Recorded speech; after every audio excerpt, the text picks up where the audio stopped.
사랑하는 주양교회 성도 여러분, 안녕하세요. 이병철 목사입니다.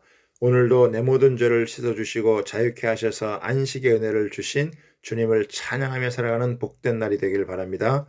11월 25일 수요일 셀라이프는 은혜의 보좌에 나아가라 란 제목으로 본문은 히브리서 4장 1절에서 16절까지 말씀입니다. 이스라엘 백성들은 안식에 들어갈 약속을 받았으나 불순종으로 인해 그 축복을 향유하지 못했습니다. 오늘날 우리도 마찬가지일 수 있습니다. 복음을 거부하는 자는 안식을 유업으로 받지 못합니다.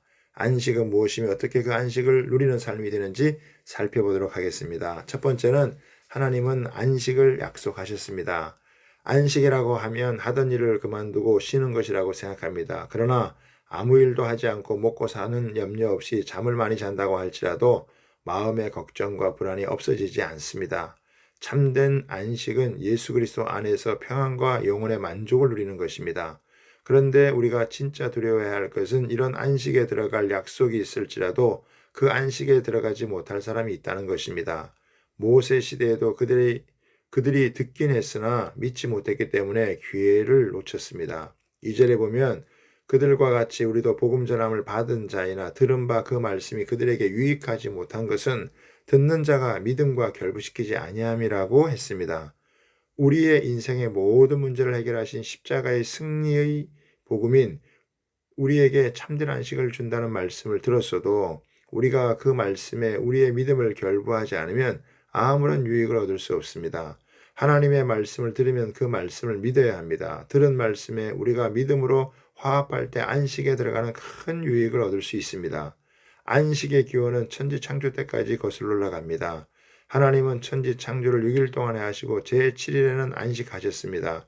그분은 결코 혼자 즐기려 하지 않으시고 그분의 은혜로 사람들이 안식을 누리도록 공개하셨습니다. 그러므로 그 말씀을 믿고 따르는 사람은 하나님의 안식에 들어갈 수 있습니다. 우리는 오늘이라는 날에 그 안식에 들어가야 합니다. 오랜 후에 다윗의 글에 다시 어느 날을 정하여 오늘이라고 미리 일렀으되 오늘 너희가 그의 음성을 듣거든 너희 마음을 완고하게 하지 말라고 하였습니다.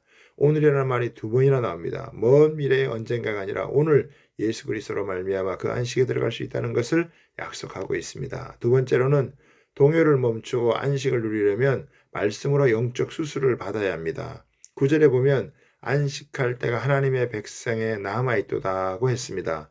이미 안식에 들어간 사람도 있는데 그들은 하나님이 자기 일을 쉬심과 같이 그 사람도 자기의 일을 쉰다고 합니다. 그러므로 우리가 저 안식에 들어가길 힘써야 합니다라고 했습니다. 그런데 이 안식에 들어가기를 원하는 사람은 반드시 하나님의 말씀을 들어야 합니다. 왜냐하면 우리가 하나님의 안식에 대해서 들었어도 우리의 마음속에는 이러한 안식을 불가능하게 만드는 부정적인 육신의 생각들을 갖고 있기 때문입니다. 그래서 진리의 말씀을 통해 영적 수술을 받아야 합니다.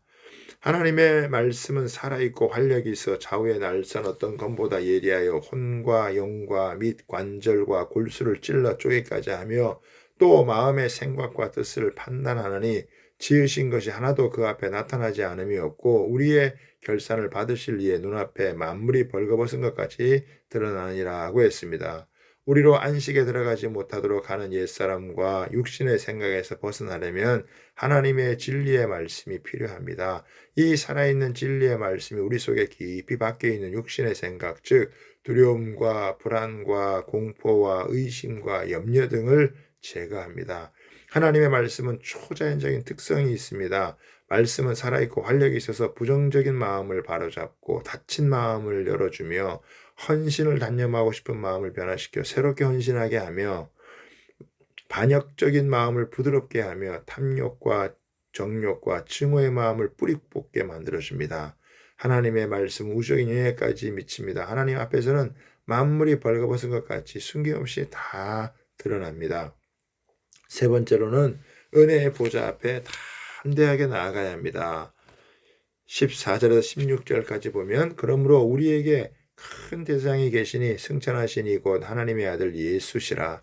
우리가 믿는 도리를 굳게 잡을지어다. 우리에게 있는 대제사장은 우리의 연약함을 동정하지 못하실 이가 아니요 모든 일에 우리와 똑같이 시험을 받으시니로되 죄는 없으시니라.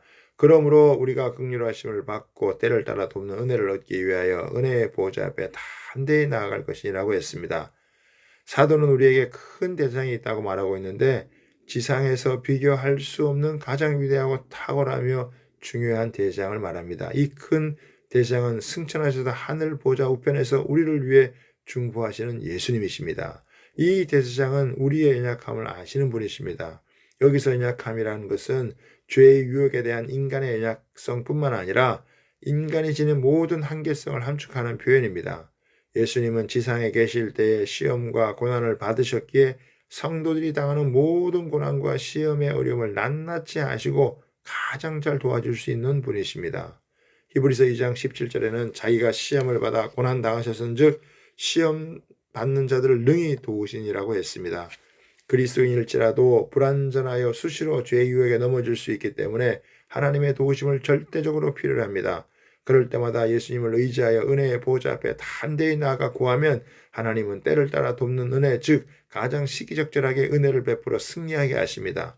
이 놀랍고 엄청난 특권을 놓치지 않고 날마다 은혜의 보좌 앞에 나아가 기도함으로 하나님께서 베푸시는 은혜로 승리하기를 바랍니다.